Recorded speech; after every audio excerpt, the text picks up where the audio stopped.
today in Israel, Daniela Weiss is known as one of the leaders of the extreme right-wing settlers. This week, she said in Israeli media that President Reuven Rivlin is not important enough to kill.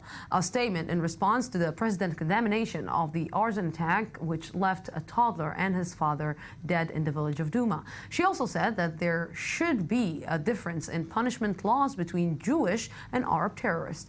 It all brings up the question, what are the limits in democracy when it is free speech by law and when it is incitement? To understand and talk a little bit about this is Ari Briggs here with me, Director of Regavim Zionist Organization. Good evening. Thank you very much for coming. Thanks. And also Yariv Oppenheimer, General Director of Peace Now. Good evening. Good evening. Thank you very much for coming. Gentlemen, I will give both of you the same question. We are living in a democracy. Freedom of speech is one of, let's say, the milestones of a democracy. Maybe there shouldn't be a limit to freedom of speech. Maybe each and every person in a democratic country should be able to say whatever he wants or she wants. Who wants to start? Definitely there should be a limitation for freedom of speech. There is a criminal law in Israel that is saying, and I agree with that, that if you are using incitement in order to encourage hurting other people and killing other people, so this is a criminal act. And also against racism, if you are calling for racist remarks or racist speeches, then you are breaking the law. I agree with that. The big question is how to interpret the law and whether the law should be enforced in this kind of cases. I believe that freedom of speech should be very big and wide, but still, when you got in a position in which people are saying that Arabs should deal different than Jewish, when people are saying that racism is something that they can accept, here we should think about doing things and not just letting it be there. So there are typical examples. Calling out fire in a theater is illegal in most democratic countries because even though you have the right of free speech, this is damaging. But the difficult part here is that we see the examples used by Yariv. It's only racism, it's only against Arabs. What we see here is free speech for the protected minority, and the majority is unable to say, you know, there are lots of limits. So give me an example. I'll give you an example.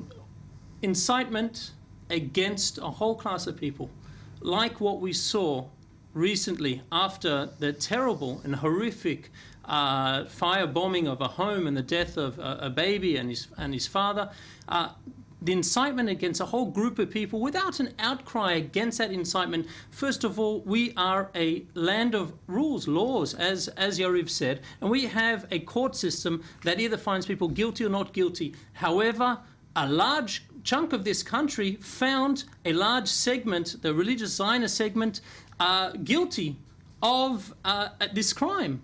No one has been charged, no one has been caught, no one has this. From the top down, people said Jewish terrorism without even a suspect. So what would you call it if not Jewish terrorism? Because there is Arab terrorism, there is Muslim terrorism. What we're talking about here is freedom of speech. Can a segment, a sector in society be branded as having brought about Jewish terrorism? But this is not a segment. It's a sector. When you're saying Jewish terrorism, it's like you're saying Arab terrorism or Muslim terrorism. No, what I'm talking about was the incitement against religious Zionist Jews, or if you want to say all those Jews, 400,000 Jews living in Judea and Samaria, that they had something to do with this terrible act, even though not one suspect has been found. So there is a problem with freedom of speech in this case. But I think that even when we are saying here, we're saying extreme right-wing settlers. We're not saying the settlers who are living in Judea and Samaria or the West Bank. But I think that we need to make the definition between incitement and criticism. There are people that believe that under the Jewish settler movement, this kind of phenomenon of Jewish terrorism, extreme Jewish terrorism, is rising up again and again. And I believe that not only the Israeli society should think about it, but also the Zionist Zionist movement, the settler movement, need to think how come this phenomenon is coming out of the settlements. So I think that it's okay to criticize, and even if the criticism is very difficult, and even if I cannot accept everything that is being said in the left, it's still legal. What we are seeing here in many cases, that it's not a criticism. What we see from the Le'ava people, from the extreme right people, we are seeing racist expressions of anti-Muslims, anti-Arab. Everything that is not Jewish is false, and we should not just criticize the Arabs or the Muslims, we should act against them sometime with violence. And I'm sure you and agree. the Christian as well, by the way. I'm sure you agree that you is... see it on the other side. But what isn't said is that you don't come out against those people who say, well, Jews shouldn't live here, Jews should be cleaned from here, they shouldn't deserve to be here. I mean, this is also racism. For sure, I mean, you have to come out on both sides. You see, incitement is not related to the word insightful. But Two totally different words. We're looking inside the Israeli society. We're not looking at the Palestinian society. Let's put it out loud. We don't care about the Palestinian society. We all live together in this country. You know, we are not living together in this country. The Palestinians are living in the Palestinian Authority in the West Bank, and people are living in Judea and Samaria. Call it West Bank, call it Judea and Samaria. But these are not people who are living in the same buildings, they are living in the same houses, and these are not the same societies. That's probably the problem. That's part of the problem. Maybe, but... I know I passed many more white and green number plates today than I did yellow number plates where I was. But do you want to measure your morals to the Palestinian morals? Equal application of the law, equal laws in terms of incitement, in terms of racism, in terms... Again, we have a protected minority here that is protected by people using... terminology like boundaries on democracy, like incitement against, again, these important sectors of the... So if we're talking equality, so if somebody, a Jewish man, is getting into a house in Duma, for example, and burning the house, his house should be... Demolished. And he should be thrown in jail and the key thrown away. There's no question, equal application of the law, no difference in Jews and Arabs. But I expect the same as I'm able to say that, so should Yariv say it on the other side. But first of all, I don't think that destroying the houses of the family of a murderer, either it's Palestinian or Jewish, is the right thing to do. It's not helpful even to prevent terror, but this is not the issue. I believe that we cannot deal equally with the Palestinian and the Israelis for one single reason. The Palestinians are not citizens of Israel. They are not the one to be vote and to make the decision where their country is going and what is the law. And because of that, you know, when the Jewish people here before we had the state, that we all fight the British. No one said that we are fighting the British because we want to see Israel out of British people because we have racist approach to the British.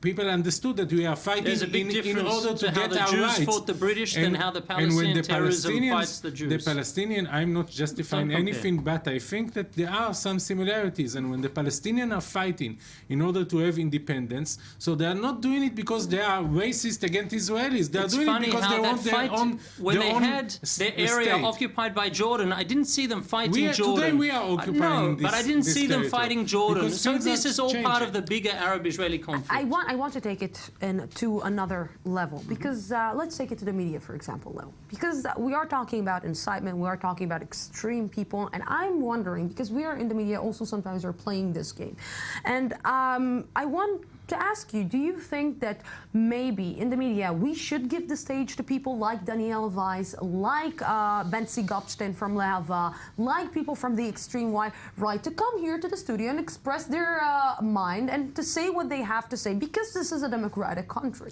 Or we should put a limit to this and say, you know what, I can say what you're saying, but I'm not giving you the stage.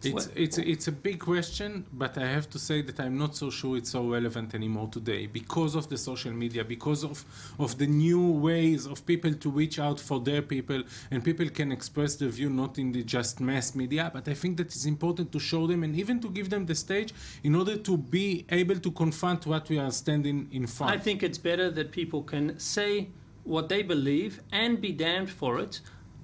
Take another example, Obama. President Obama cannot stand on television and talk about Islamic terrorism. Or he talks, you know, straight away, Jewish terrorism, Arab terrorism. This is all the press in Israel. But the President of the United States can't stand up and call Islamic terrorists. No, but I will tell you why. When you're saying Jewish terrorism, it used to be only terror. And when we used to say terror, usually in the Israeli society, you would directly take it to Arabs, because Arab equals terrorist. Usually, it's usually like that. When you're hearing about terror, you will imagine, unfortunately, an Arab man, you won't imagine a Jewish man. Maybe putting the emphasis on Jewish terrorism, and then to go back maybe to the basis, to say terror is terror. If you play the numbers game, it doesn't work out anyway. I mean, now it's so trendy to talk about Jewish terrorism that just chart them. Talk about it again. No, but we still, don't want we're to not play in numbers. competition, For also, sure not. And we should never be. And also, by the way, I think this is an Israeli interest. If you really care for Israeli morality, for the Israeli society, even the chance to have some time, maybe peace within inside the Israeli society, so this is also your interest to be very, very tough with this phenomenon of extreme Jewish Israelis that are doing things that should not be done. More vigilant than against Arab terrorism? Why? It's equal. Again, you have such a low, feeling care about for our people. The Arabs and Palestinians that you shouldn't expect them to be on the same moral and ethic level. No, I think it's wrong that you say they should be on a different level. Don't see them as a lower level than you are. Let me take just. But that's why you say their morals and ethics should be different from ours. They should be the same as ours. Let me try to take this side of the table, because a lot of criticism is targeted towards the left in Israel. That when somebody from the left is saying something, it's has a peaceful meaning, although it's racist, although it has some sort of incitement, or it is incitement. But when somebody from the right is saying it, it is racist, it is incitement. So maybe also the left should look at itself and say, oh, whoa, maybe we're looking also at things in a different way. I think it's racist and the lower expectation of Arabs, like we just heard from Yariv. There is no law of expectation, same but there is an morals, understanding about the reason and the motivation of the Arab to incite against Israelis. But I don't want to be nice and to answer the nice answer that left and rights are the same, because they are not the same. In the Israeli law, there is a very clear sentence that says that people that are calling for violent act, the reason why you can be charged against them is if there is a good chance that something will happen. And when we see through the history, we see that from the right wing, from the religious, extreme, powerful attitude, from that place, we see the murders, we see the people that killed the prime minister, we see that it's coming from that place. Numbers we didn't see it coming. We didn't see it coming the from the left. The statistical error is larger than the number of total. Because it contradicts the values of the peace camp. It's not by accident. The values of the peace camp in Israel is not to kill people. But why you are the this peace is part camp of the bigotry. and they're the war camp. And I will take this side now, and I will say again, this is not. Again, you will see even if you're talking, these are minor numbers, these are small numbers, but this minority is doing a lot of noise. This minority is doing a lot of damage, and this minority is actually murdering people. So, it's exactly like the Muslim world will say, well, Daesh. How can you, I mean, this is pure bigotry. He says and no one stops anything. The values of the liberal left are on a higher level than the values of the religious right or the right in itself. No, he didn't say that. He said the liberal left, the left versus the right. I mean, come on, this is not racism, this is bigotry. Exactly.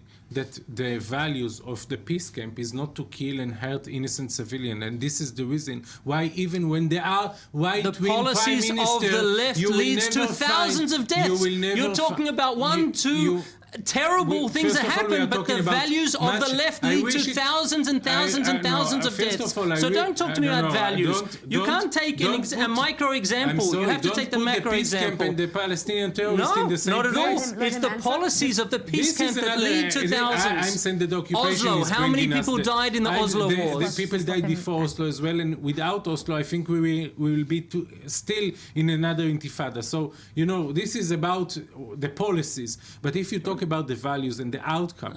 I cannot just make the reality nice and to say, it's both sides. No, there is a difference. The right-wing extremists are saying that the Israelis and the Jewish people has more rights than the minorities, and we have the land for ourselves. It's okay to occupy, and people are taking it even one step further and saying it's okay to take other people land. It's okay to burn olive trees and to cut olive trees, and eventually it's okay to burn a family when they are sleeping. And the value. And I think that this kind of values you will not see in the peace camp, and this is why the right wing should be much more careful with what they are saying, because that and in the right wing is a lot more difficult. careful. But the claim to ethnically cleanse Jews, 400,000 Jews from Judea and Samaria, this is the lowest possible value that exists. This is talking about ethnically cleansing Jews. So don't talk to me about values. The values of the liberal left of the state bankrupt. Gentlemen, maybe the values should be united, and we